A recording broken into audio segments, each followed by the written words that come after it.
ভেঙে ভেঙে দীর্ঘ ই বর্ণ লিখব। প্রথমে ছোট করে একটি গোল দিয়ে এভাবে ঘুরিয়ে এই পর্যন্ত আসব। দ্বিতীয় ধাপে আমরা লিখব গোল করে এভাবে ঘুরিয়ে এই পর্যন্ত এসে মাঝ বরাবর এভাবে দিব। তারপর আমি আরও একটি ধাপে দেখাচ্ছি যে গোল করে এভাবে ঘুরিয়ে এই বরাবর এসে মাঝ বরাবর নিচের দাগে নিয়ে আসব। তাহলেই হয়ে গেল দীর্ঘ ই।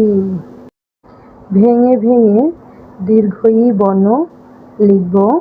প্রথমে ছোট করে একটি গোল দিয়ে এভাবে ঘুরিয়ে এই পর্যন্ত আসব। দ্বিতীয়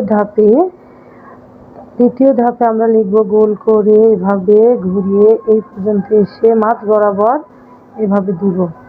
তারপর আমি আরও একটি ধাপে দেখাচ্ছি যে গোল করে এভাবে ঘুরিয়ে এই বরাবর এসে মাঝ বরাবর নিচের দাগে নিয়ে আসব। তাহলেই হয়ে গেল দীর্ঘ ই।